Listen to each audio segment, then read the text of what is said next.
This is the Puck Junk Podcast.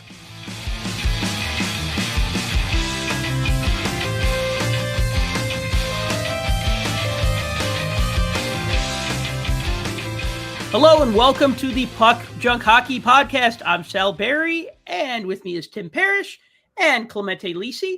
And today we're going to talk about the upcoming 2025 National Sports Collectors Convention in Chicago. Well, technically in Rosemont, Illinois, but so close to Chicago, they're just saying Chicago. It's like between Chicago and the O'Hare Airport, which is also in Chicago.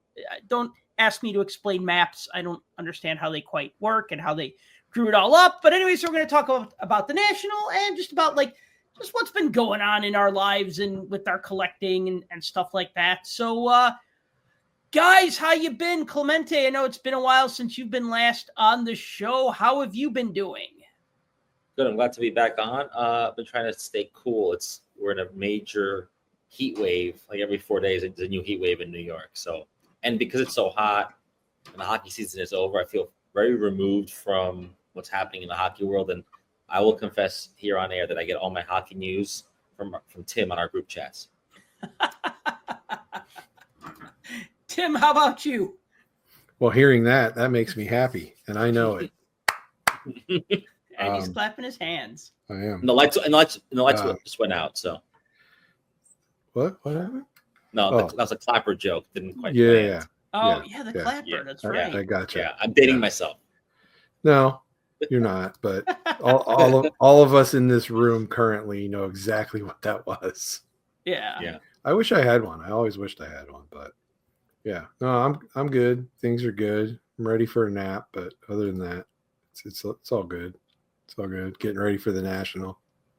Yeah, I'm excited about that. So I've had a very nice summer. I've still been teaching, but I teach less in the summertime. So it almost feels like a vacation. Like I'm still working. I'm just not working as much. So that allows me to do other things, like do more freelance writing, do a little more writing for Puck Junk. I'm excited because I got a piece coming up in Hockey News about Foster Hewitt Memorial Award winners. And I have a piece coming up for Sports Collectors Digest that has to do with hockey and baseball. I won't spoil any more of it. I'll probably talk more about it when they publish it. So, I've been doing some more articles, but I will say this, as long as we're on, well, this whole show is going to be pretty much about the National, but a couple weeks back, I got a little bit of news. I'm not going to say bad news, because I guess you could say bad news, but just news that the vendor that I would set up with at the National this year, they're doing a different arrangement.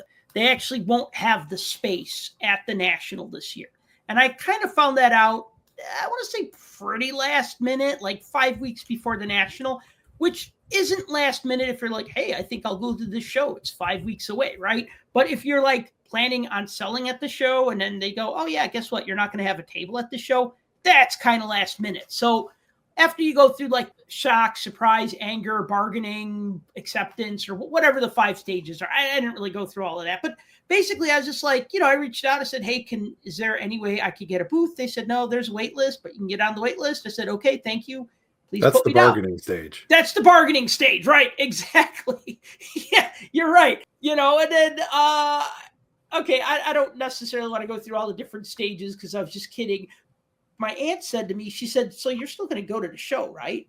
And I'm like, huh? She's like, you're still going to go and like have fun. I'm like, well, yeah, I mean, I guess so. Like I knew I'd go anyways, but at first I was just thinking like, oh man, I'm not going to be able to sell. I'm not going to be able to promote the podcast. I'm not going to be able to like just do the things that I would normally do. But then I thought about it and I actually I didn't buy like a pass right away. I just kind of thought about it for like a week. Like, well, do I want to go all 5 days? Do I just want to go 1 or 2 days? Do I just want to be bitter and stay home? And then eventually I'm like, nah, you know what? I'm going to go and I'm just going to go and I'm going to have fun. I'm going to buy the VIP pass because that comes with the free autograph tickets for the quote unquote VIP signers, but really we'll just say the cheap signers because that's who they are. And go and spend a little money or a lot of money or what I can afford to spend and have time to talk to people, have time to walk around the show with you guys because you guys always find cool stuff and I'm always tied to my table. Like, no way, where'd you find that? And then also like, get a few autographs and just, do stuff. So, the more I think about it, the more excited I am about this because I haven't done a national as a civilian, would you say, as a customer, as an attendee since 2019. 2020 doesn't count. I think that's the acceptance part. Stage, right? The acceptance at the end. When you bought the VIP tickets, you officially look. And the depression part is spending the time with us and walking around. Yeah, I was going to say, no. I want to chime in to say when I first heard about this a while back, I remember thinking, oh, that's terrible. Where I store my luggage on the last day. But then I thought, no, it'll be really fun because at the expo we had a lot of fun walking around. I know I had fun last time we all got together and we did walk around a little bit. And I also, this time, I really look forward to the fact that when we're walking around, all three of us, that the thing that Sal enjoys the most won't be the shelving of other dealers, like in their booths, because we made fun of you for that. It'll actually be the cards in the showcases. No. Now, in my own defense, it wasn't shelving. It was actually risers. This guy had these nice risers, and they're like stair steps. And he had like his sports figures on them. And it was just a really sweet display. And I'm just like, wow, cool. Where'd you get those risers? I remember when you said that. When you said that, Tim and I were like, we lost him. It's over. He went to the other side. He's gone. It's like that was the full conversion. Yeah. That was the full. So this year we're going to bring you back to where we are. Yeah. So I'm going to be on my hands and knees rummaging in cheap bins under the tables and hurrying past the tables that have nothing but graded stuff. What are you guys looking forward to at this national? Obviously, you want to find stuff for your collection. Is there anything that you're looking for? Is there anything that you hope to find? Well, obviously, converting you back from the dark side is one of our big things that we're looking forward to. Hey, I sell cards and it brings people joy. I don't think that's dark at all. I think that's a good thing. I think that makes me one of the good guys. Okay. Hey, I'm not shilling for V. Which stage is that? Reconciliation? No, I'm just kidding. We're making up stages now as we go. It's a separate stage for hobbyists. Mm-hmm. I'll use the air quotes for that. I look forward to the national every chance I can get to go. I mean, it's the biggest card show of the year in essentially the United States. I mean, I'm not going to put it up against the expo, but it's way bigger than the expo. Yeah, but for a hockey collector, that's kind of mecca versus exactly. This. But this is right. More hobby in general, card collecting in general, just bringing everybody together. It's way different than the iterations of Fanatics Fest or whatever entertainment Comic-Con / This is more. This is the hobby. Like this is what it is. So it's always an experience. It's always something to look forward to. And the biggest thing is really being able to go out there and interact with people in person, like in real life. You see people online, you see people's words on a screen, they send you an email, they send you a message, you do trades with people, you buy stuff on eBay, you buy stuff at other retailers online, things like it's so impersonal.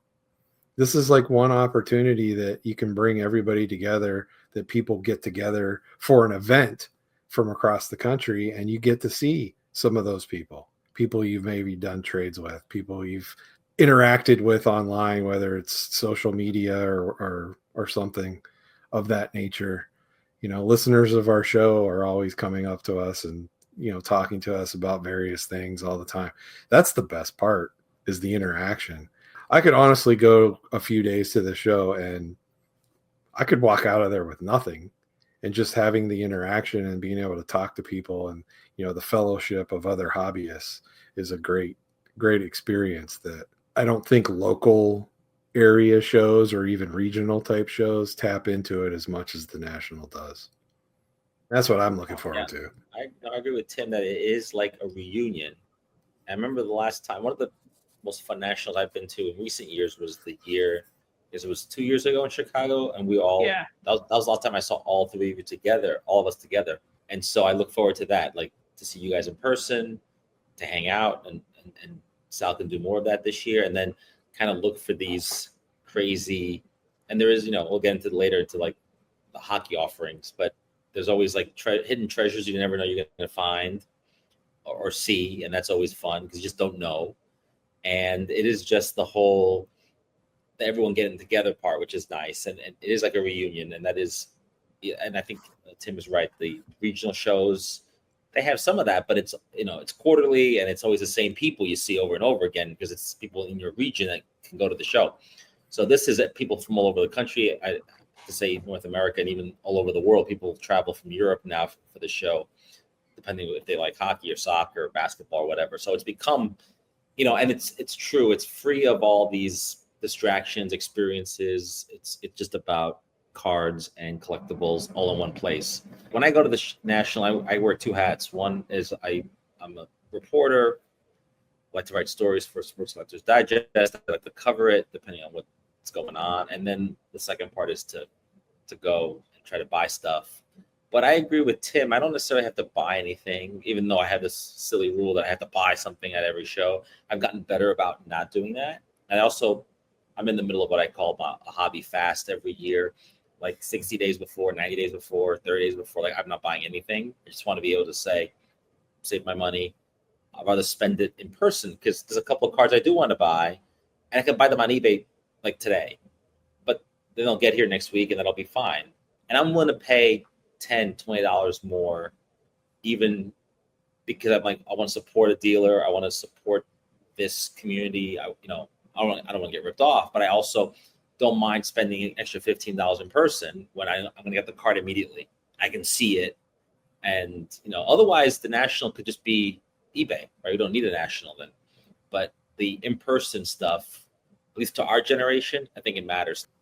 Yeah, that's the scary part of all of this is I don't want to be like the bearer of bad, juju going forward. But, we talk about the Fanatics Fest and the way things are heading as more of an entertainment hybrid thing because no longer are attention spans good enough to just walk around slowly from table to table, embracing all of the smells and experiences and smells of the various tables and people around them, and just meticulously looking through boxes and looking in cases and stuff. No, I don't have the patience for that. I just want the flash, the flare.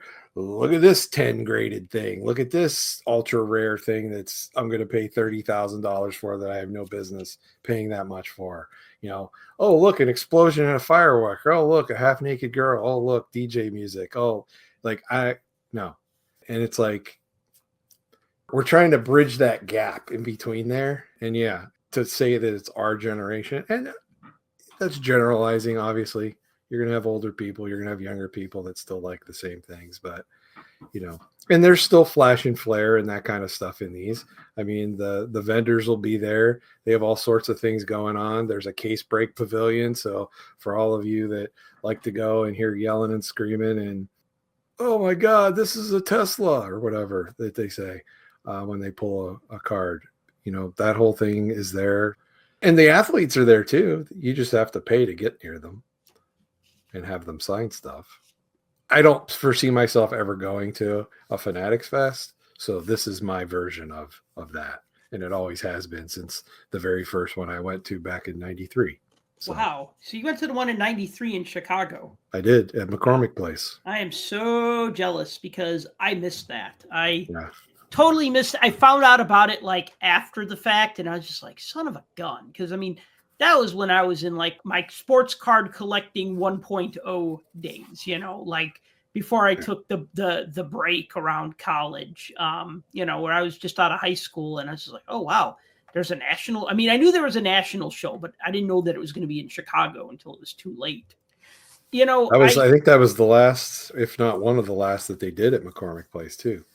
Yeah, I all the issues with like the union workers and stuff down there. So, dude, everybody hates McCormick Place. When you talk about like going to a show at Rosemont or going to a show at McCormick, like everybody just says, yeah, Rosemont is better. It's closer to the airports. It's easier to park. It's way easier to park and get in and out of. Yeah, and McCormick was just like, I went to an auto show one time, And I went there for the sole purpose of getting Bobby Hull's autograph because he was signing for free at the auto show. And I said, Of course. this would be a good time because I knew that the line wouldn't be like around the block like it would be at like a Blackhawks game.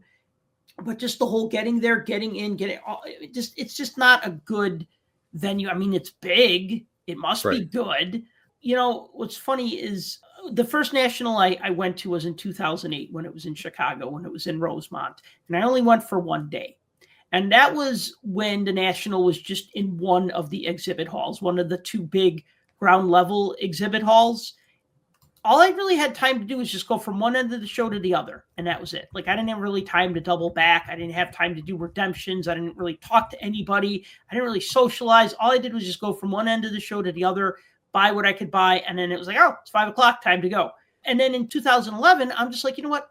I'm going to go for 5 days and I'm going to like make the whole week of it. And that's just way better. If you could go 2 or 3 days, by all means do it, because not only do you need time to see everything, but then if you want to be able to spare 45 minutes to dig through somebody's dollar boxes or quarter boxes, you'll have the time to do that. And you don't really have time to do that if you're only there for one day for like 6 hours or 8 hours or whatever. And then the other thing, like Tim said, is that you can actually, when you go for like a few days, you have time to talk to people. I remember like just talking to people, making new acquaintances, new friends, and just like being like, yeah, I mean, I got 5 days. I can afford to stand and talk with somebody for 30 minutes. It's not like, you know, like the show's done at 5 and then so am I, you know, there's another day tomorrow and another day after that. So yeah, I agree with you on that. And the other thing I just want to point out really quick, you mentioned Comic-Con earlier, and I think back to like the original days of Comic-Con. Now, I never went to the San Diego Comic-Con. I went to the Chicago Comic-Con, which became Wizard World, which I think now is Fans Expo is what it's called. But I saw a lot of the same thing with like the San Diego Comic-Con, which was basically like the national, but for comic books.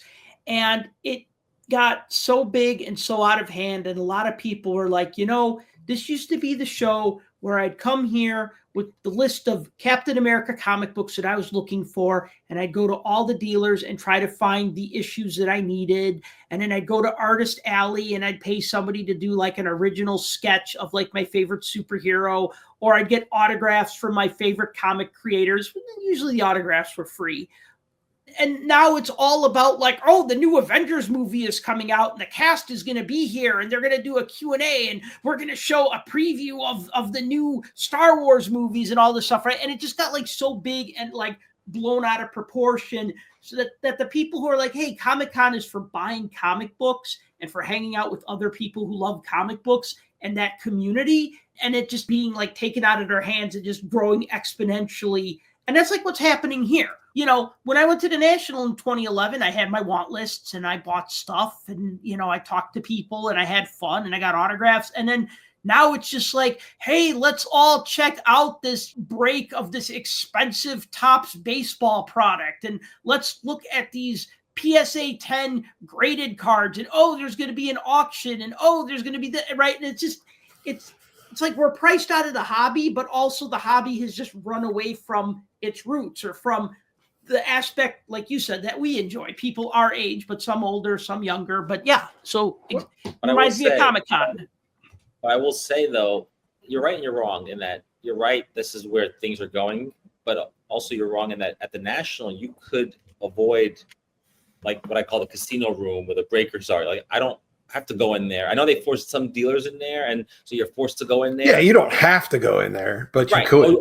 I don't have to go to see Golden. I could skip them and them showing off their fancy cards. Like, I could just go to the 400, 500 dealer tables, and that would fill my time, as opposed to in the future, potentially, maybe they'll decide, and I think this won't happen because Fanatics Fest is doing that and other people are doing that, is they're focusing on the experiences, on the lights and the dazzle. And the National isn't going to do that because those dealers have been there for 40 years in some cases, maybe more. There's people who've been doing this year after year after year. So they don't want to tinker too much. They want to bring in younger people, but they don't want to turn off people our age and older because we're the core. Now that could change in 25 years. whatever. I might not be here for that. But what I'm saying is, so that can change. But in the meantime, this is something that we all love and cherish no matter what sport you're into. I will say, though, I've grown in some frustration over the last couple of years, and maybe I've been going to the expo with Sal and being spoiled, is that I am more and more disappointed at the lack of hockey, or, there isn't more of it in terms of dealers. You have to really dig for it. And then on top of that, the organizers don't seem to want to bring hockey signers. When I get it in Cleveland, I get it. It's not a hockey market. But Chicago, I don't get it. And it's becoming worse every time. And that is disappointing, because I don't want to not have to go to the National one year, or I don't want to have to go for less days. Because look, let's be honest, we all have a budget and we can only go to so many big shows, the National, the Expo for some of us. And you're going to say, well, you know what, if I have to pick one over the other, I'm going to pick the Expo maybe, right? So this is something that I think people listen to this podcast who love hockey collecting, they probably grapple with this issue as well at the National. Yeah, I mean, as far as the hockey autograph guests at the National this year. So, yeah, let's talk about it. Yeah, no, it's a good. And I was actually trying to look up the signing days. I know one is signing on Thursday, one signing on Friday. Yeah, so there's two total, right? So there's Ben Eager. I'm sorry, 2010 Chicago Blackhawks Stanley Cup champion. Yeah, Ben make sure you Eager. fluff it up. Yeah, and then the other player is Kyle Calder. And if you're like, I never heard of him, it's like, yeah, because he was on the team when they were terrible. Like, I think his rookie cards are in like 99, 2000 sets. And he was on the team like right up until before you had like Kane and Taves on the team. Like back in like the early to mid 2000s, when you had, well, in the early 2000s, you had like Alexei Zamnov was like the team captain. And then like, and then we had like Nikolai Habibulin for a couple of years in net, and Eric Daze was battling injury, so he wasn't as good as he could be, or he should have been, unfortunately. And then Steve Sullivan was like the other bright point. It was like Kyle Calder and like Steve Sullivan. It's just like, oh my God. So just a really bleak time for the team. Now, originally, the other hockey autograph guest was going to be Grant Mulvey, who played on the Blackhawks for a little under 10 years, or maybe about 10 years. He played one season for the Devils. But Mulvey had a 5-goal game, which I was going to actually get a puck signed by him, and I wanted him to write like 5 goals and like the date that he scored the 5 goals. And I think of that, also like, not to talk about a guy who's not going to be signing at the National anymore. But the other thing that's interesting about Grant Mulvey was he was one of the original owners, or maybe he still is part owner, of the Chicago Wolves minor league team. He was part of that ownership group that brought the then IHL franchise or the expansion IHL team to Chicago. And then, and then they became an AHL team later on. But so you got Ben Eager and Kyle Calder. If you want their autographs, they're $43 a piece. One is signing on Thursday, one is signing on Friday. I think they're both at like 11 a.m. or something on the different days. Forget which one is which day, but you can go to nsccshow.com, click on autographs, and you can see the times. And, the other thing is that if you buy a VIP pass, which by the way are sold out now, so I guess you can't do that. And I guess I'm glad I got to acceptance, as Clemente said, before the pass is sold out. I saw the super VIP pass sell out, and I was like, well, okay, if the super VIP pass sold out, it's only a matter of time before the VIP pass sells out. All right, what did I say? Shit or get off the toilet. Okay, so, all right, so then I bought the VIP pass, and that comes with 12 random autograph tickets. But you know what? I've never had a problem walking up to somebody and saying, hey, I'll trade you this autograph ticket of this baseball player for the autograph ticket of the hockey player that you never heard of. And they usually just say, here, take it, go, get away from me. Well, so you mentioned, and we have to speculate here, obviously, because we don't have the National people on the podcast to ask them directly. But at some point, and there's been different organizers over the years, obviously, but the number of hockey signers has diminished every time. And it makes me think the reason is they don't think there's a demand. Now, in Chicago, there has to be a demand, unless these guys are signing so many regional shows and they're spectacular. Every time there's that, they think, oh, people are not coming here for these hockey signers.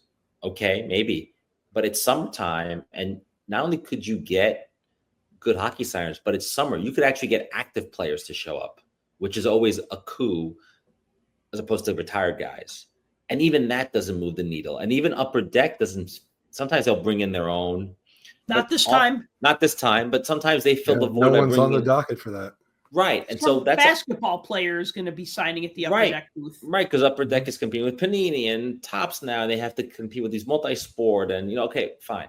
But that's what I mean. Like, there's a real void here. And then you go to the expo and it's like they have like 50 signers, 47 of them are hockey. There's like 1 basketball and 2 baseball. And it's like hilarious, and it's like living in a parallel universe where like, it's like living in America where like hockey is the number 1 sport or something when you go to Canada. It's like, it's like Planet of the Apes. It's like, well, what happened here? Like, this is like an alternate parallel place that this could be America, but but it's not. And so it's a statue in the sand holding a hockey stick up. Yeah, exactly. And so, I'm not saying I wouldn't go to the National in the future, but let's say like you guys weren't there or you weren't going and I wasn't like also writing some stories or whatever. I might say, well, maybe I won't go. Maybe I'll save my money. Of course, that the year that I do that is the year like there's like five signers or something. But it's just a kind of a real void, and it's got to be a market decision. That's what I think it is. I just think it's a shame because I think if you build it, they will come. If you had Lundqvist there, you had even Fanatics is like, we're not going to waste our time by bringing in signers to the TriStar. Some of these athletes are represented by Fanatics or others, and even they won't bother, and Upper Deck won't bother. And Upper Deck has everybody signed. They could bring in the number 1 draft pick if they wanted. Like, they can do whatever they want, and they won't do it because they feel like, well, people won't show up. It's not true, because when Upper Deck has had people there, there's like a long line. I mean, there's people that want the autograph. So it would be good. And it's just a little disappointing. And look, I know it's all about the cards anyway, not about autographs or posters or other stuff, even though the National sells everything, equipment, whatever. But I really think it would be really great, because this year, if you look at the list of signers, there's a lot of first timers, which makes me think the hobby is expanding. Of course, those first timers are like NBA players. I mean, they have Giannis is there. I know his brothers are going to be there. They have Patrick Ewing. By the way, trust me, I'm in New York. He never signs. Never signs. He's going to be at the National. Vlade Divac from the Lakers, never been at the National. He played in the 90s. He's going to be there. Like, some exciting names. I'm like, you telling me you can't bring in a hockey player? You telling me Vlade Divac of the Lakers of the 90s is going to have the crowds that a hockey player in Chicago won't get? Come on. But it's got to be a decision they're making based on expectation, because they want to make money, obviously. I just know for hockey people, it's disappointing. That's all. I mean, okay, so Bobby Hull passed away, as you know, and he was always at pretty much every national. And Tony Esposito, although I don't think he's done a national in a while. I mean, he was another Hall of Famer who passed away. I'm just trying to think of, like, Dennis Savard is local and he's in the Hall of Fame. Jonathan Taves did an autograph signing a couple of weeks ago in the Chicago suburbs. So, I mean, he's obviously open to signing autographs, and I couldn't see why they couldn't get Taves, Hossa. I mean, Hossa's done signings in Chicago before. Really, what they should have done was load up on players from the dynasty years, right? Like, you get your 2010, 2013, 2015, right? You bring in Andrew Shaw, maybe Patrick Sharp. I know he works for the Flyers now, but it's the off season. So, and it's not like he'd be going to like a Blackhawk convention and doing something for another team. Although sometimes I've seen players do that, because Darren Pang would sign at Blackhawk conventions when he was still working for the Blues, because he was just able to, it was okay.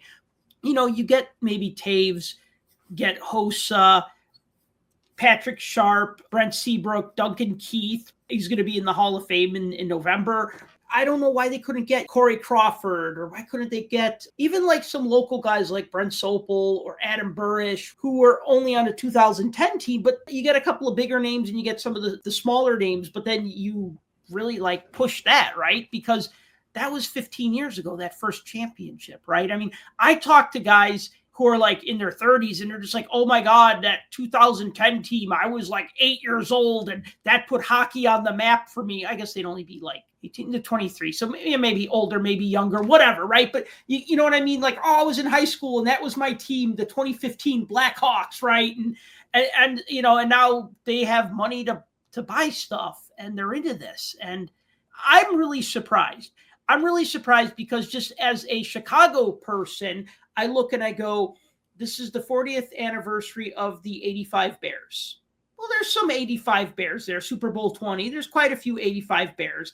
And then I go, okay. And then this is the 20th anniversary of the 2005 White Sox. Didn't seem like there were too many 2005 White Sox on the list, although I didn't scrutinize it that hard. And then I go, okay, and it's the 15th anniversary of the 2010 Blackhawks and the 10th anniversary of the 2015 Blackhawks. And I'm thinking, okay, they should bring that, you know, some of those players in. And then it's also the 45th anniversary of the Miracle on Ice Olympic hockey team, U.S. Olympic hockey team, winning the gold medal, you know, beating Russia and then beating, was it, I believe, Finland 2 days later and getting the gold. Right. So all of these anniversaries are going on. So I'm like, oh, would they get like Mike Eruzione and Jim Craig and maybe Ken Morrow and maybe Dave Christian? You know what I mean? Like get some of those like 1980 guys. But no, none of that. None of that. And I'm super disappointed. I really am. Anybody want my 2 cents? Yes, because I've talked way too much. Now I need to take a Gatorade break. Well, while you're drinking your Gatorade, get ready for the mute button and turning the volume down because I might get loud and I might swear. Look, I've already made my position well known that this is kind of a travesty, really, when you think about it. I mean, here's the thing. No offense to either Ben Eager or Kyle Calder. They're NHL players. One of them has a cup, singular. Yeah. He only has one. Yeah. Yeah. He was traded to Atlanta after right. In the offseason. But Ben Eager, not a household name. Kyle Calder, other than sharing the name with a cup and a rookie award, not a household name, especially for the younger generation that's in the hobby currently. No one's going to know probably who either of these guys are, let alone Kyle Calder himself. But again, no offense to these guys. They're great players. This is the freaking national. I don't care if you're just trying to bring in local guys. At least you would be trying. This is not a monthly regional show in your local church basement. Okay? The way this is being set up and handled for hockey signers and hockey guests to be there is gross. It's completely gross. Like, I bringing in 2-time Cup champion David Rundblad would add to this mix, right? You know, other former Blackhawk. I mean, hell, bring in Marty Reasoner. He was a Blackhawk over the summer before he got flipped, right? At one point in time. 2 weeks, maybe? Just long enough for him to get photoshopped into a Hawks jersey. Yeah, pretty much. I mean, Sheldon Brookbank, bring him in. You know, Jordan Hendry. There you go. There's a good one. Bring in Jordan Hendry. Now, I will have you know that Jordan Hendry was always the most fit player on the team. Okay, like, great. Was as far as like all the physical. He can sign for hockey stuff, and he can sign for physical fitness collectors. Right. No, yeah, he was. I'm just saying, little fun little fact there. But you get what I'm saying here, right? So why are we doing this? Okay, if we're still sticking with the NHL, albeit it's probably number 4, but of the 4 major North American sports, hockey is one of them. If we're going to go with that, you have a Hall of Fame that has 314 players in it. Granted, maybe 200 of them are dead at this point, but about 100 of them are probably still alive. You couldn't call any of them. There couldn't be one on that list that called you back and said, yeah, I'm available that week, or 2 or 3 or 5 out of 100. That's 5%. I mean, even telemarketers get a better turnaround than that, right? You have 736 active players on rosters. You couldn't call up teams, call up PR groups, find an advertiser or a representative agency that represents maybe a couple dozen players or so, and get a few of them there. 700 and some players, you couldn't get one? Not one. To me, nobody's trying. They don't care. So to Clemente's point, they obviously think that this is a complete afterthought and do not want to spend any time and any effort in making it any value added for a hockey collector. And yeah, we're not talking about cards here. We're talking about autograph signers, but a big portion of this show are autograph hounds that go to these shows to get their memorabilia signed. People working on project pieces where they're getting tons of people signed. This is your big event to showcase, hey, yeah, we landed this, we landed this, we landed this. And I know it's a collaboration between the national organizers and the people that manage the autograph. What is it? TriStar. Yeah. So it's a conglomerate effort, but you can't tell me TriStar hasn't been around long enough that they don't have the context for all these, because we've been to nationals where they've had more than this available for shows. I mean, yeah, I went to the 93 show. That was my very first one. There were hockey signers there. I almost got ran over by Mario Lemieux and his entourage. I've told that story before. I went to the 98 show where it was at the old Exposition Center in Rosemont. I went to that show. There were hockey signers. I didn't go to the 03 was it 02? Yeah, it was 02. I didn't go to the 02 show because I didn't live here then. But I did go to the 2005 because that was when I moved back here. I went to the 2005 show. So that was my first show back in the thing. There were hockey signers. I assure you. Your first show in 2008, pretty sure there were hockey signers. At least more than two. And I don't get it. Because the same group, TriStar, right? They do the regional Chicago show. They do the spectacular. There's more signers there. There's more hockey signers at those shows. Yeah. There's a ton of hockey signers at those shows. How could you not get the same people for the last week of July, first week of August to show up for a day? I'm baffled. Like, I don't claim to know the logistics of this or anything about it. I'm just an observer and a frustrated one at that, because I'm not going to go stand in those autograph lines. I'm not going to pay the money for them. No, I don't do that. It's unbearable. But I'm excited to see it. And to me, like you said, it shows, having new signers agree to come in and for the first time and all that. It shows the expansion of the hobby and all of that.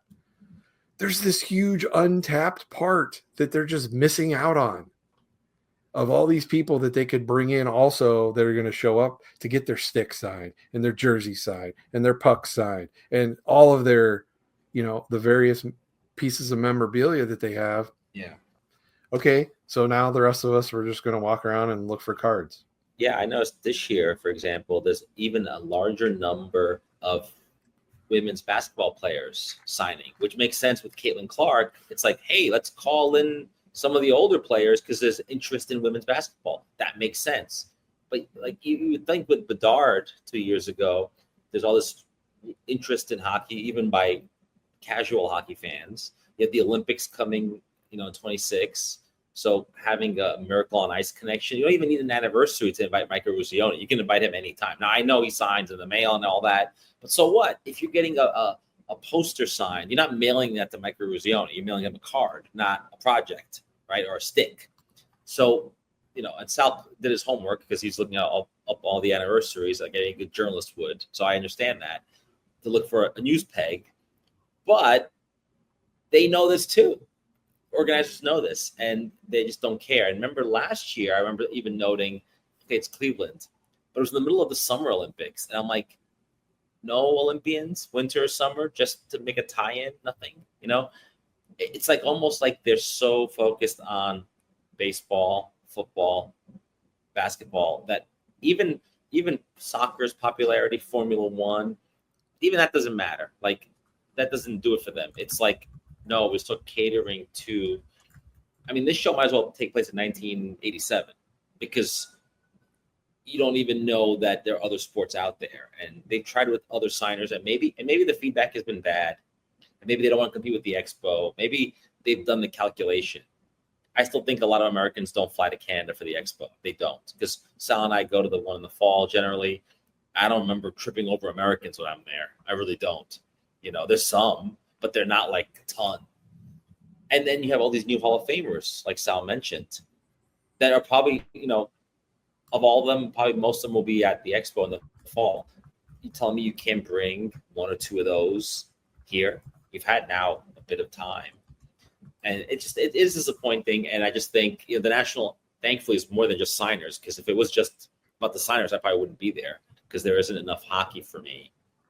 And there's a lot of second, third, fourth rate baseball players that you're like, oh, wow, that guy's there? Like, I don't remember this guy, because they have so many baseball players, so many football players. Now they have so many basketball players.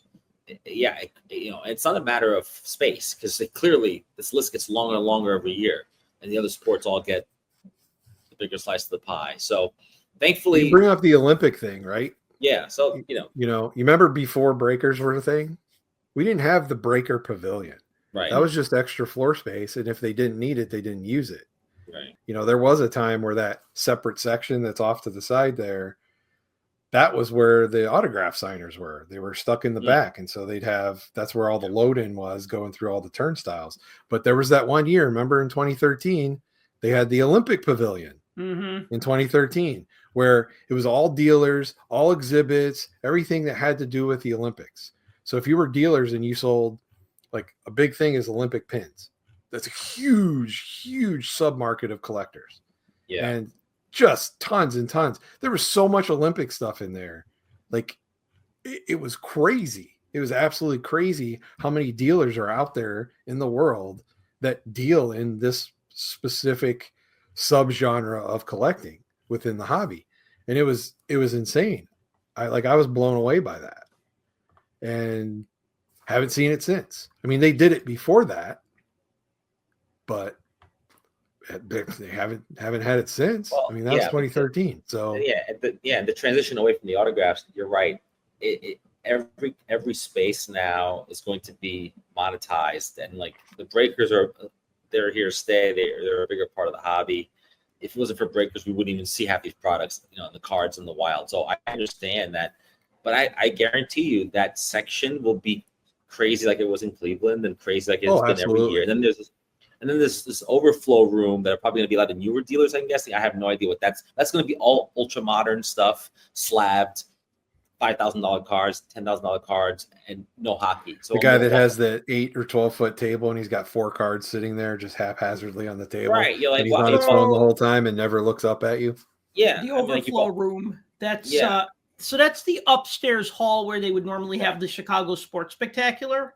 Yeah. And it looks like it's going to be like 300 dealers, one table each. So 1 8 foot. So like your downstairs, your 2 halls downstairs are going to be like how they were 2 years ago, right? Where it's going to be like one side's going to be like dealers and the corporate booths. The other side will also be dealers and corporate booths. And then up the escalator in that hall, that's going to be just dealers, but they're just those were supposed to be dealers who were new to the National, and they just get one table. We could really strategize this, right? Explain. Well, these new dealers that are shoved into this small space, right? If you only all get 8 foot tables, it's going to be dealer upon dealer upon dealer, right? So everybody's going to be downstairs.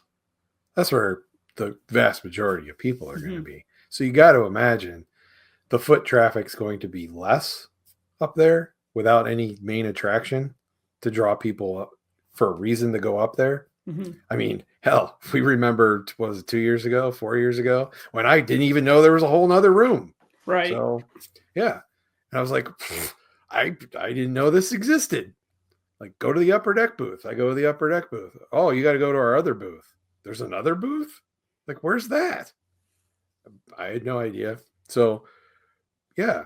I mean, no foot traffic. So Saturday afternoon, Sunday early, get up there. Like, there's got to be deals to be had, right?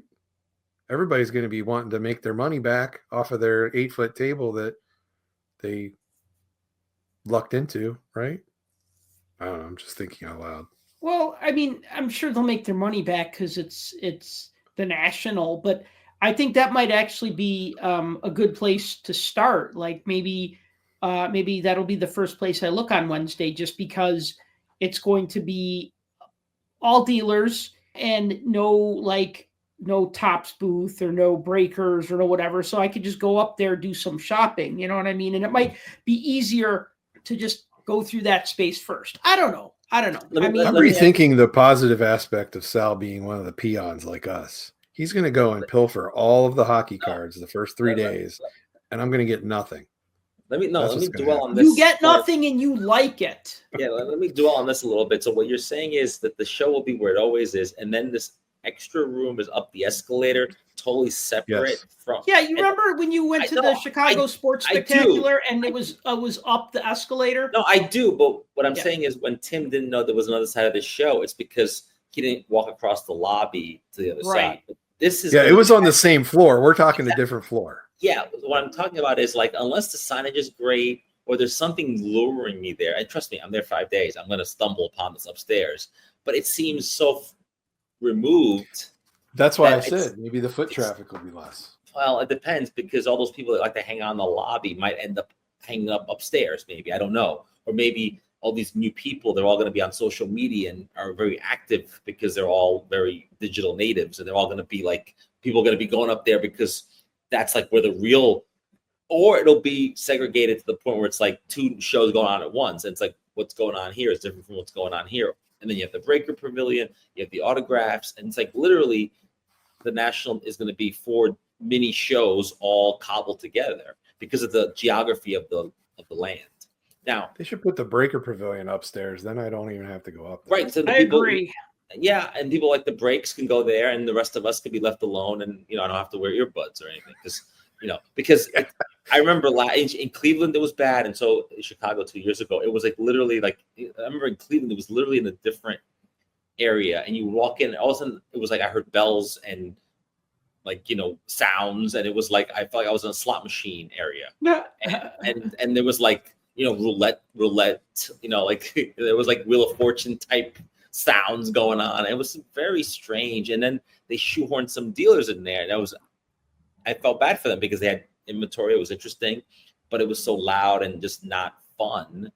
And the other thing too that you have to look forward to at the National is, or not look forward to depending, is hopefully there won't be a heat wave, because we know how hot it can get in that building. And this show, I guess the square footage is bigger than ever before. And keeping everything air conditioned is going to be a challenge. And so hopefully we don't get to the point. It reminds me when I went to the National 2 years ago in Chicago, it was like the inverse of what happened in the movie Cool Runnings, where the door opens and that cold air blows in. It was like literally the doors opened and I took a step out and my body started melting like a wax figure. It was like, what is this hot air? It was all that airport hot air, Mm-hmm. But we were getting that in the convention hall until they were trying to bring in all kinds of fans and stuff to keep just hot air circulating. I honestly didn't think like the main floor was that bad. Where it was really bad was back in the Breaker Pavilion. And like you said, a lot of dealers get stuck back there too.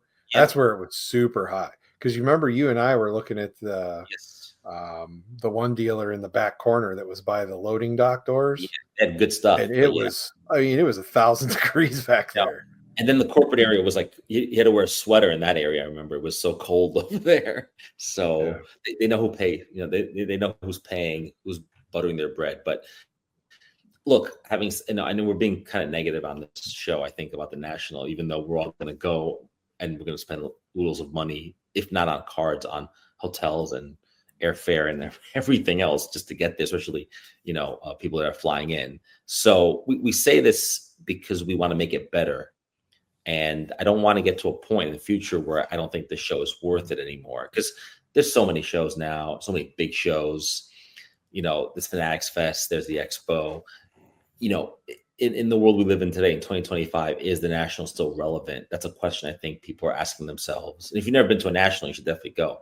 But when you've been to 1, 2, 5, 10, it becomes, do I need to go to this show? what's the point? And if you don't offer enough for everybody, in this case, I know some soccer dealers who there aren't enough of those either. For example, if you like soccer, which is a fairly newer sport in the hobby, so they're having their own off-site show at night in addition to it. So people who are flying in from all over say, okay, I went to the Nationals, a few tables, great. Oh, there's also this thing they're doing in another 20 minutes away called Soccer Expo, where they're doing and it's going to be like indoor soccer. They're going to do pickup games. They're going to have dealers there, breakers, all in the soccer space. And I'm thinking, wouldn't that be cool if there was a hockey version of that, or a Formula One version? If you car racing, auto racing, whatever, NASCAR, whatever. There's a lot of those people there too. We're in the Midwest after all. It's just I want the National to cater to everyone. I don't want it to become just a baseball, football, basketball show. That's all. This will be my 12th or 13th that I've gone to. This will be my... And I have no intention of stopping. This will be I've done 6 so far as an attendee and 4 as a dealer. So if you count those, that's 10. So this will be 11. Or 7 if you guess. What did you say? Just going as a civilian? A peon. A peon. Although I think a couple of those years, I think I always... Huh? No, a plebe, if you yeah. will. No, I was going to say a couple of those years I went to cover the show for one place or another. God, there was this one website. It's long gone. It was called Chicago Side Sports, and of course, nobody knew who they were, but they paid money for me to write, and they had really fun articles, and they were actually really fun Chicago sports blog. Calling them a blog is kind of an understatement. It was really a good, a legit website. The guy who ran it, had written a bunch of books, and he had written a biography of Muhammad Ali. And so he was legit, and he was a good editor to work for. And they were what? They were a little edgier than your boring, traditional. Yeah. So I mean, yeah. I'd write stuff I'd say I'm going to go to national, I got a media pass. You want me to write something? Yeah. Try to find just 10 really cool, whatever prompt they gave me, you know what I mean? But then I'd be oh, can I see that thing and take a picture of it? And be what is this for? I'm oh, I'm writing for Chicago Side Sports. And they're what? Go away, get away from us, here, take your picture and go. Yeah, so I went 6 times to buy as a shopper, and I got to tell you, that first year, like I said, I just went for one day, and I just bought, what I bought, and then it was the next 5 times where I'd buy the VIP pass, get autographs, that are included with the VIP pass, and do shopping, do some shopping, and that's what I'm really looking forward to. I love just when dealers just have a stack of things and they're just oh yeah, anything in the stack's $1. So then you have incentive to stop and look, because if you spend the time, you're going to find some cheap stuff. And there was one year I found a bunch of Upper Deck hockey posters from 90, 91 and 91, 92 and a 92, 93 Tops poster and different just hockey posters promoting different card sets. I have a couple of Pro Set posters, and I think I have a Parkhurst hockey poster from 91, 92 and then the same dealer had uncut sheets of Edmonton Oilers cards and Calgary Flames cards, and another dealer had this is one of my favorite things that I found, and I think I paid $0.25 for it. I don't even think I paid for it. It was a magnet. Remember classic sports cards, classic games? Yep. So, the yellow word classic with the green outline around it. It was a classic magnet. And I grabbed it and I went to pay the guy. He goes, oh, no, you can just have that for free. I'm no, this is awesome. I want to pay for it. No, just take it. It's free. Right. Well, I found out later on that the only way to get that classic magnet was when you joined the Classic Collectors Club, and you'd get a collecting kit. Because it's all mail order back then. It was all mail order, but it was $100 to join the Classic Club. Wow. Yeah, well, they gave you a bunch of stuff, but I'm like, wow, this magnet would have cost you $100 to get back in 1993, and I That's got how it much the markup was. It's actually worth a quarter, so they were doing pretty well back then. But no, right, but right.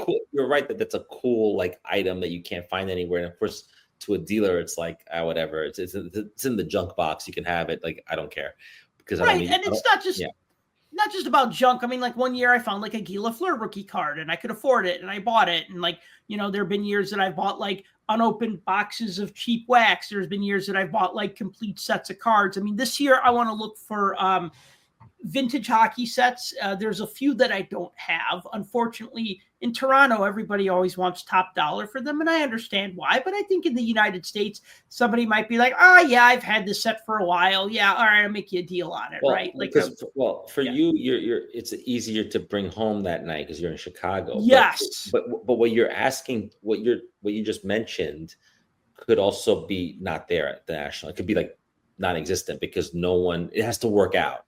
And that's the thing about the National. You just never know.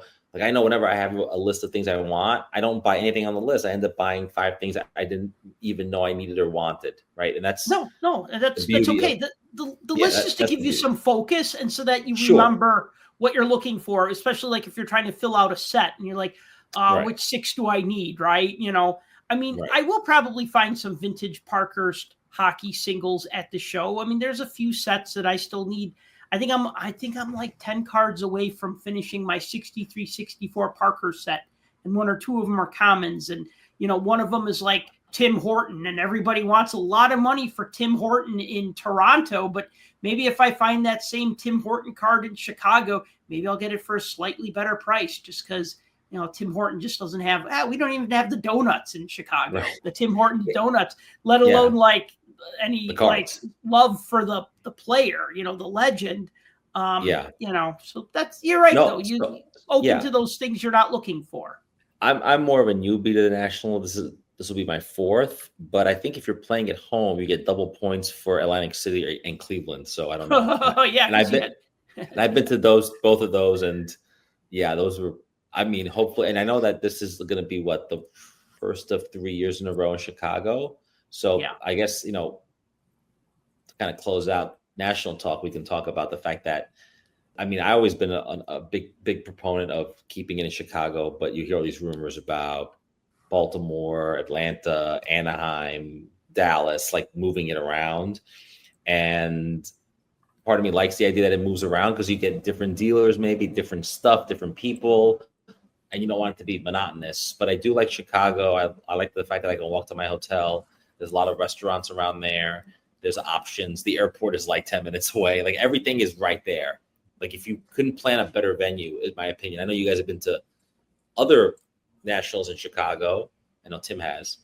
But I just don't think it's hard to beat this venue. And I think that's a positive that I think the organizers have on their side. People like to fly into Chicago, barring any thunderstorms or other bad weather. I'll be there Wednesday and I'm leaving Sunday morning. I always kind of write off the last day. I know you get deals on the last day, but I always kind of write it off because by then I'm really just tired. But some people just go on the weekend and that's when they get the deals. But I'm really looking forward to it. I think it'll be a lot of fun. I've been, on my Delta app, I've been looking, every time you look at the Delta app, it tells you when your next flight will be.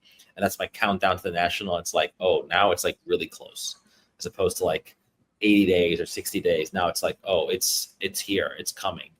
Right. And I'm excited. And I look forward to our post-National show every year because that's really where we have fun and talk about what we saw, what we didn't see, who we like, who we don't like.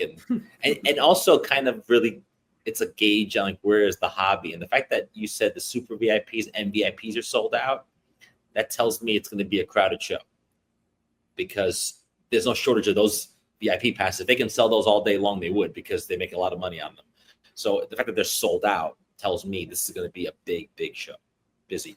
The thing that ticked a lot of people off were those 5 days. They used to include the parking pass, but they took that away.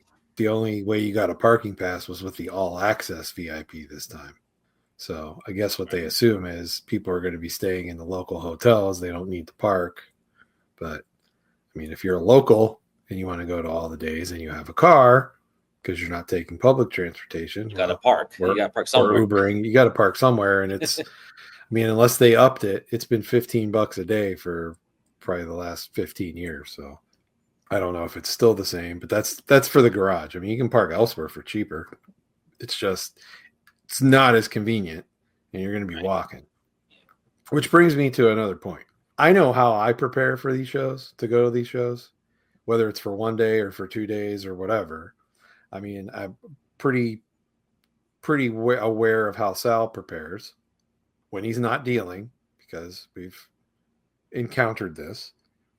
But as somebody coming in from out of town, staying in a hotel, not being able to go home and dump your stuff off every day and all that kind of stuff, being that this is your fourth time or fifth time, fifth time, and whatever. all of them were on the road. If you don't like City's not that close to me, right? So going as a road game, what do you suggest that people do? Good question. So my suggestion is, so you have to book obviously the hotel back in December or January. So you have to know pretty early on. Yeah, you're screwed if you don't have a hotel yet. Yeah. So you have to book early. So much. I always book in January, which is sometimes too late because I noticed that all the hotels that are connected with that sort of gerbil tunnel, those are those rooms. I love those rooms. When I go to the Spectacular, I stay there. But I think the National, there's so many dealers. Those hotels are basically blocked off, and then they're gone like by November, December. So you can't even get there. Yeah. So my hotel is like a 10-minute walk. For a New Yorker, it's like 5 minutes, but for the rest of you guys, it's gonna be a 15-minute walk, But so it's a little bit down. It's a little. Yeah, New Yorkers walk a lot, and we're fast, but. So it's 10 minutes away, but because I've been to a National in Chicago, I've been to that Aloft hotel already. I know what to expect. So it's helpful that I've been there. But Google Maps is your friend. You look, you say, okay, I can't get this hotel. Could I walk? You're going to come from the airport. You're not going to rent a car. It's ridiculous. You don't need a car to drive 5 minutes. So you have to kind of figure out where am I going to stay. Or you have to say, I'm renting a car or I'm driving in from out of town. So I need to get a hotel 10 minutes away, half hour away. Fine, go do that. But I'm flying in. I don't want to deal with any of that. So the hotel is 15 minutes away from the airport. It's 10 minutes away from the convention center. I know the lay of the land. I know the places to eat, whatever. So that's how I prepare. The second part is I like cards more than any other collectible. So those are easy. Even if you buy a lot of those, you can put them in your suitcase. It's not going to be a problem. If you're buying posters and clunkier things, as Sal knows from going to the expo, and I helped him pack his bag when we left the expo. He basically, I don't think he brought clothes. He just brought suitcases with 400 count, 800 count boxes in them, and he just wore the same 3 shirts. But anyways, that's smart because that's a way you got to really pack smart. And look, it's summertime. There's no winter coat. You can wear T-shirts, polo shirts. You can wear the same. You can alternate between 2 pairs of pants, 1 pair of shoes. I mean, you don't need to bring a lot of clothing here, And many people won't. And many people won't do it. They won't change their clothes the whole time. And heck, they won't even bathe. They're not bringing clothes. They're not bringing toiletries. They're bringing but nothing. But the hotels have water. So come on, guys. The hotels have soap and water. So let's use that stuff. Sure. So that's how I prepare. Is in that okay? And then I look up the signers. I look up all the dealers. I look for I'm going to write about this. I'm looking for trends or some idea. And whatever loose idea you have in your head. It always changes when you get there because things happen. You see things, you see people, whatever. But that's how I prepare. I pack light. I wear comfortable shoes. I know it's a cliche, but you're going to wear 1 pair of shoes. I got Skechers. Those are the best shoes probably for the National, right? And so you wear those. And I do cards. So it's very easy to even overbuy because I'll always have a carry-on bag, like a knapsack or something. And I'll probably bring that to the show so I can put stuff in them. I don't have a Pelican case. I don't have stuff like that. And every year when I leave Kennedy Airport for the National, I see people at my gate with Pelican cases. I'm like, and they're dealing there. I'm like, these guys can't even wait to get to the show. They got to start dealing at the gate in New York, Or when I went to AC, I took a bus and people were like on the bus with the Pelican cases. So I know you can tell who's going to a show. 4 states away, not even anywhere in the same not even in the same time zone, and they're already dealing in the airport. Yeah, it's kind of like, and then I remember when I got on the airplane, I got on the flight, there wasn't enough room for people's carry-ons because of all these guys with these Pelican cases that take up a lot of space. It's basically like carry-on luggage. And they were like, basically people were sitting in row 8 and their bag was like in row 15. That's how much it was getting filled up, right? So I remember that happening last year. So I pack light because I'm like, I don't want to deal with the fact that there won't be any overhead luggage space. So anybody flying in from anywhere, if you leave on a Wednesday morning, which is what I'm doing, you're going to get people on your flight that are going to the show, and they're going to have stuff. And these younger people, these younger dealers, these younger collectors, they like the Pelican case. It takes up a lot of space. I basically just come with like a 400 count box and a knapsack. That's my Pelican case. So I go super light. It doesn't weigh anything. I can't imagine lugging around this toolbox with me for 5 days, right? So that's how I prepare. But I do very little preparation in the sense that I don't, I want to know where everything is because I want to know at night, like, am I going to eat something? Like, where am I going to eat? And so I like that it's in Chicago. When I was in Cleveland, I tried to prepare for that. And 3 months before the show, I'm like, oh, let me go to MapQuest. Like, what can I do? Like, could I walk to the IX Center? And it was like, no, it's a highway. It's like, oh, okay. And it's like, what's the nearest, place to eat? It was like 2.4 miles or something. I'm like, oh, this is going to be a challenge. Like, it didn't stop me from going, but I knew it was going to be a problem, and it was a problem. And now I read recently that the IX Center is going to become an Amazon distribution center, which means Cleveland will never host a national again. And so, thank God. Well, the Browns are planning a big expansion of their facilities that's going to include like a retail district with food and restaurants and stuff like that. So if they do that, they might beef up the convention center. So the national 2038 could be in Cleveland. All right, maybe. And maybe that's another thing too. Like, maybe the national could take place like in a ballpark, in an arena, something like that. I mean, I always thought card shows happening in a sports venue is always interesting. I know Fenway does one, the card show. It's interesting because you have the space. It's not being used. I mean, baseball is, but other sports are not used as much. It's funny you bring that up. When I lived in Las Vegas, I went to 3 card shows the entire time I lived out there.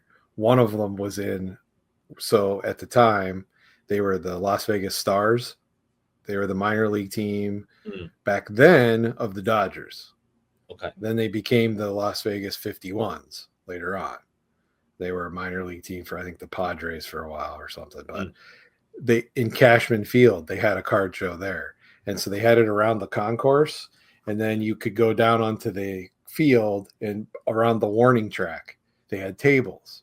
Right. And I'm not even joking. It was so windy, people's stuff were blowing off of their tables. Just constantly. So like some of the dealers were just like packing up and leaving. Yeah, so the outdoor component is dangerous because of rain or anything else, but anything indoors, I'm for. But just spitballing here and just mix it up, right? Just mix it up, and that's the thing, because it's kind of interesting because you guys have been at the National longer than I have. But other than the Breaker Pavilion and some of the other bells and whistles in the corporate area, which we haven't talked about much, the National hasn't changed really that much in like 30 years, right? Like it hasn't really. Other than getting bigger, I mean, that's really the thing, because back when it used to rotate every year from place to place, it wasn't even anywhere close to what it was. Well, when I went to my first one in '93, it was huge at that point.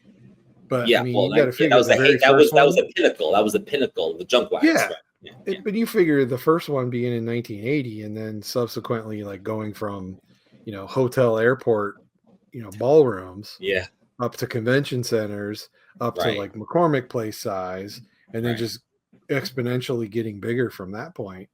It wasn't until 2001 where it just started rotating between Cleveland, Chicago, with the occasional Atlantic City and Baltimore thrown in. And then they had the 1 year in Anaheim in 2006, which tons of people were like, which you should bring it back here. And I mean, they've never gone west of the Mississippi since.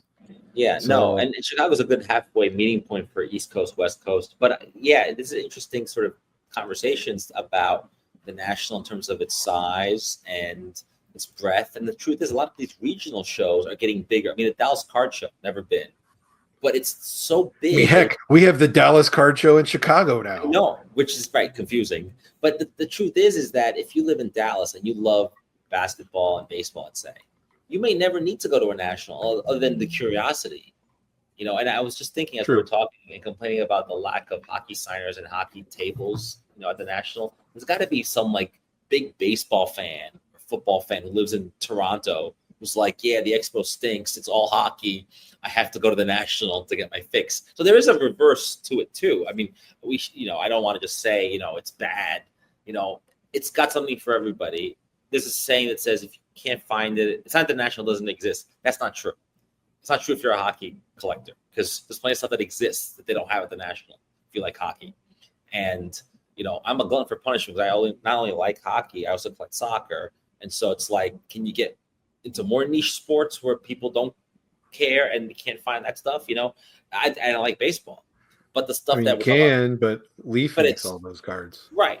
And then baseball, I'm interested in to a certain degree, but the problem with baseball is it's a lot of like, hey, Ohtani autograph numbered. It's going to be $12,000. I'm not spending $12,000 on a card. Sorry, like that's not what I'm doing.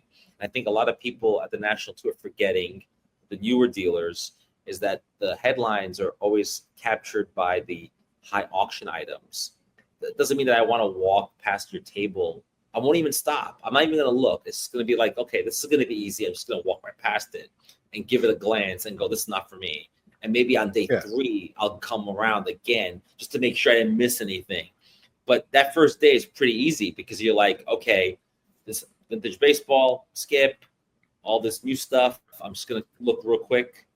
And I guess we can talk about the corporate people. Like I spend some time at the corporate areas. I don't do redemptions. I don't do any of that. But I just spend a little time at the upper deck booth because there is hockey there. There's people Sal knows that we talk to and hang out with. The Expo, we've done that. So I'm sure we'll hang out a little bit at the upper deck booth out of curiosity. If they have new stuff, maybe they don't. I don't know. But the corporate area is also becoming kind of sort of, it's like a B2B kind of place, not a business to consumer kind of place anymore. So 2015 was probably the biggest year that I got involved with most of the corporate type stuff. And that's because I was there with the kids. I had all 3 kids. They were a lot younger then. A lot of giveaways, right? Yeah, Jess was there with me, and we hit up as many like giveaways and things to do with the kids to keep them interactive. And there were plenty of booths that had them. I mean, Tops had stuff going on. Upper Deck had tons of stuff going on. They got involved in like the kid break things with Panini back before it was on a stage, back when you could sit on the floor and, they would pull out the cards and, the kids would get little lanyards of the teams that they won in the breaks and stuff. So, I mean, it was a good time, and we got tons of stuff. And other than the admission costs, we didn't have to pay for anything. That was all like entertainment that kept them occupied and stuff. And then meanwhile, I could still look at things, and, we busted open all sorts of free redemption packs and stuff like that for buying boxes and everything else. But as the years go by, it becomes more and more higher end and more geared toward others and less about, I kind of like less about the fun part. Yeah, the entry point, more about the money part. Yeah, the entry point is higher because it's like, if you buy this, like, it's a good way to describe it. $200 box, then you have to it's like, okay, well, I'm already $200 in now for a box I don't want, just to get the possibility of some silver pack. It's like, okay, this is a high barrier now, and kids are not they're not interested in that. The kids, they don't have the money for that, or if you're a dad with kids or a mom with kids, you can't do that unless you're like we pulled so many of those prominent cut autos out of those free packs from Upper Deck. Like there were so many. It was like every 2 or 3 packs there was an auto in it. That's crazy, yeah. And we got some good ones. Most of them are all like Blackhawks players, but still there were some good ones in there. I remember one year I pulled Ryan Sandberg, but he was wearing like a suit and tie because Upper Deck doesn't have the baseball license. Right. So I traded it to some guy with his kid. They were in Cubs jerseys, and they pulled Jeff Skinner, who had just won Rookie of the Year. And they're just like, Jeff Skinner, it's a hockey guy. I don't think he's on the Blackhawks. He's wearing red, though. And I just said, oh, I'm a hockey fan. I'll trade you for, and everyone's like, oh, well, you traded away a Ryan Sandberg autograph. I go, yeah, but he was wearing like a shirt and a tie. It was not the Ryan Sandberg autograph I wanted. And at that time, Jeff Skinner had just won Rookie of the Year. So I was just like, okay, I'll trade, and I was collecting his cards, because I was excited about him when he was on the Canes. But like that same year, I think I pulled autographs of Crosby and Bobby Orr. Like I got like a Sidney Crosby autograph and a Bobby Orr autograph. And the thing was that the Upper Deck Redemptions, and they haven't disclosed their plans yet. And I was looking as we guys were talking, I was trying to see what their redemption plans are. They have redemption plans every year. Usually you go to a dealer, one of the special dealers, they'll usually have a golden balloon hanging over their table that has like an Upper Deck logo or something on it. And you buy a box of cards, like specific cards, and then they'll give you like a ticket that you exchange for a redemption pack. Now, back in the day, you would be able to get, I feel, more redemption packs. You'd be able to get like 4 a day, maybe, or 5 a day. I don't remember. But the thing was that I felt like it was less expensive to get those. It would be like if you buy 10 packs of this. Now it's just like if you buy a box. Now, granted, sometimes a box is just a pack, but the other thing was that they would give you the same cards. So like you'd have to do the redemption Wednesday, Thursday, Friday, Saturday, Sunday.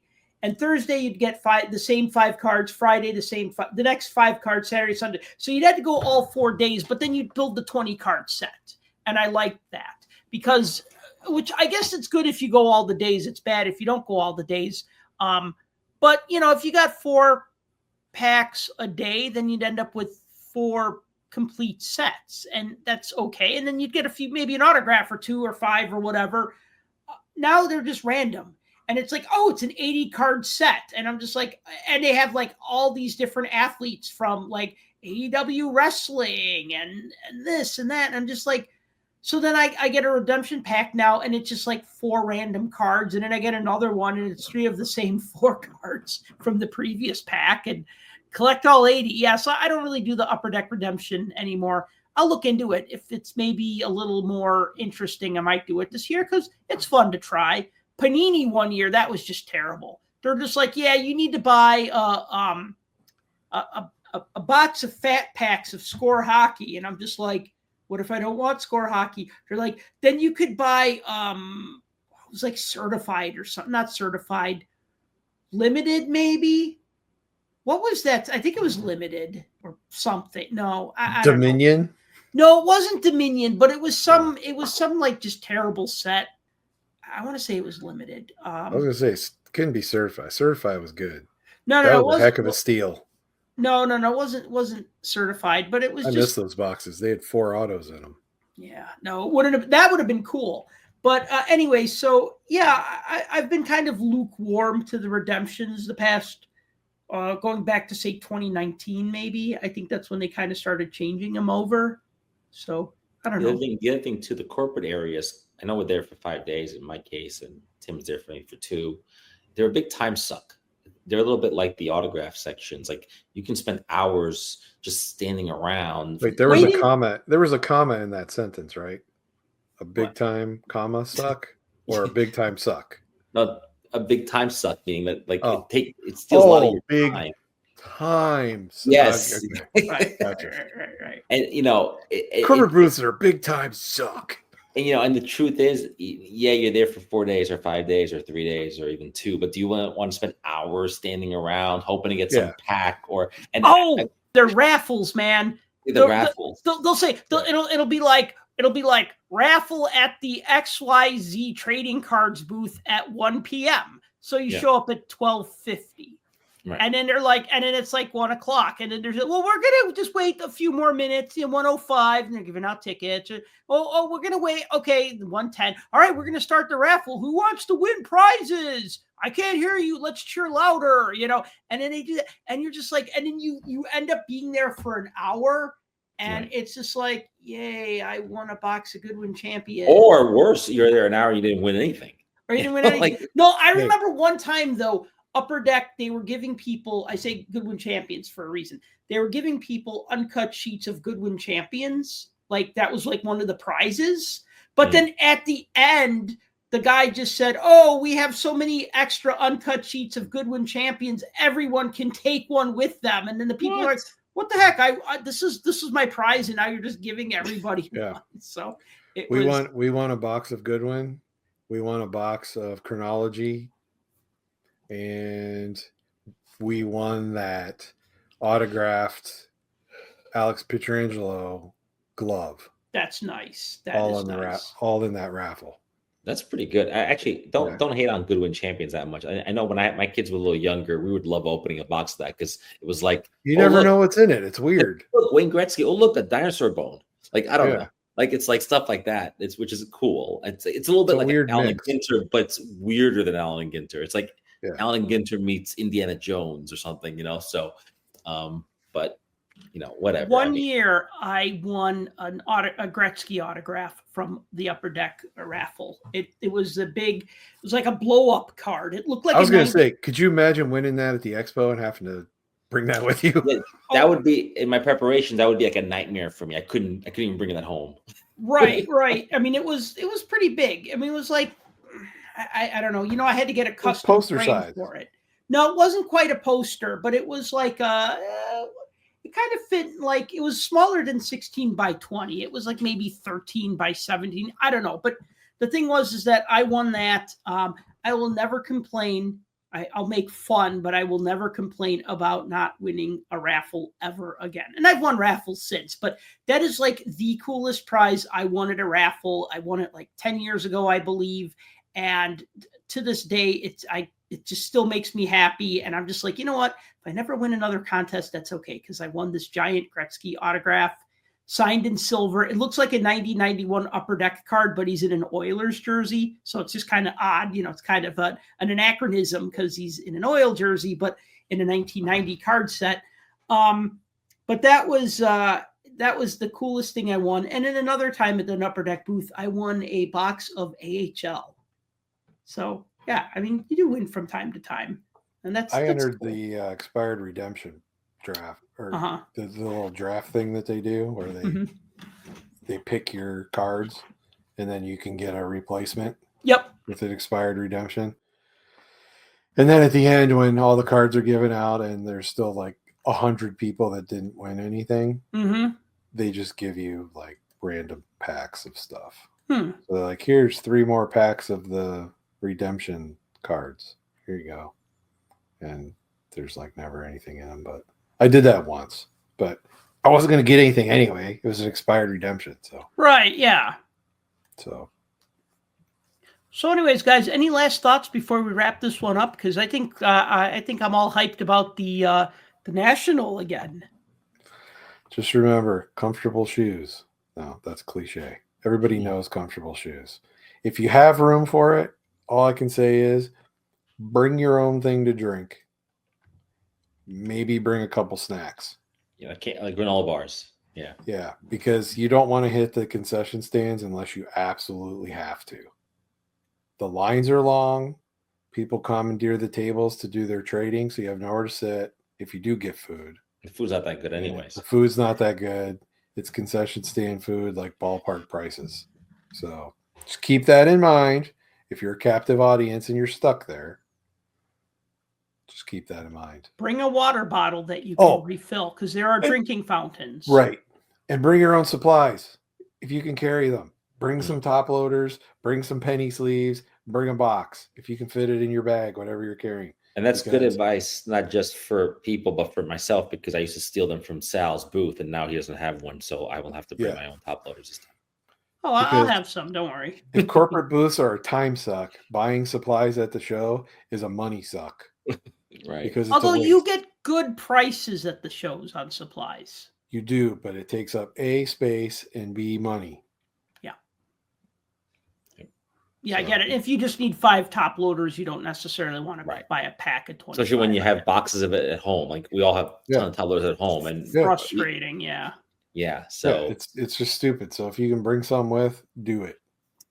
No, that's good advice. And I'm also looking forward to it. Now that we spent an hour plus talking about it, I'm excited about it. Not that I wasn't, but I am excited about it. And despite some of the criticisms, we say that because we love it and we care about it and we want it to be a great show for everybody. And it will be a great show. We want it to last forever. We want it, and I look forward to seeing these 2 gentlemen in the flesh, and it'll be fun. And then we'll have to do a slow walk whenever we have to walk down one of the aisles. If we see a car that we know Sal wants to buy, we'll have to go over there. Like, Sal will be there, and then Tim and I will walk side by side, like we're his muscle or something. Yeah, like the Reservoir Dogs, right? Yeah, exactly. Yeah, the Reservoir Dogs slow walk. Hey, I want to say this real quick. I meant to mention this earlier, and just before I forget. So, folks, if you're going to be at the National and you want to meet up, you can find me on social media. If you message me at Puck Junk on any of the socials, I'll give you my cell phone number. If you want to call me or text me, we can hang out. I'll be wearing either my black Puck Junk t-shirt, or if it's not too hot, I'll probably be wearing my Chris Chelios Blackhawks jersey, my bright red Blackhawks jersey. So look for a goofy guy with glasses who's either in a Blackhawks jersey with Chelios on the back, or in a black Puck Junk t-shirt. And the other thing I was going to say is that I still have Puck Junk t-shirts to give away. I'm just not going to bring 100 of them with me. So I might have a few of them on hand. But if you tell me, hey, Sal, I'm coming to the National on Friday, I'd love to get one of your Puck Junk logo shirts in an XL or a 2X. Just let me know ahead of time, and I'll bring one for you, and then we can meet up. I'll also be doing my Bad Hockey Card Hall of Fame Series 3 sets, which I'll have those on hand to give out to people that I talk to, people that I know. And then after the National, I'll be mailing them out to people who are on my my card list. I won't say Christmas card list because I don't send Christmas cards, but I do send Bad Hockey Card Hall of Fame cards. So on that list, if you got the Series 2 set last year in the mail, I'll hit you up with the Series 3 set sometimes in August. But yeah, if you're coming to the National, let me know so we can hang out, we can meet. I can give you one of my shirts. I can give you some Bad Hockey cards, and it'll be fun. I don't have enough room in my frame for a Series 3. You'll have to buy a new frame. Apparently. Yeah. They sell frames at the National. Yeah. No, don't buy supplies. It violates my own rule. Yeah. Okay, guys, I think I'm out of things to say, which is a change. We'll have plenty more to talk about at the National. So. But yeah, definitely. Yeah, so, anybody listening, hit us up. We'll meet. Let us know. Clemente, what's your at Clemente Lisi on Twitter? At Clemente Lisi. And if you can't find me there, then message Sal, because I'll probably be somewhere within 10 tables of him. And then when Tim is in town over the weekend at the National, same rule applies for Tim. And so it'll be fun. I'll definitely run into you guys. Yeah, and Tim is at The Real DFG on Twitter, and I'm at Puck Junk on Twitter and Instagram and TikTok and everything else. So that's it then. Thank you for listening to the Puck Junk Hockey Podcast. As always, if you've enjoyed the show, please be sure to like and subscribe. Please be sure to tell your hockey collecting friends. If you like to read, check out the newsletter at puckjunk.com/newsletter. And if you'd like to support this podcast, you could do so by purchasing a t-shirt at shop.puckjunk.com. And until next time, collect what you like and hope to see you at the National.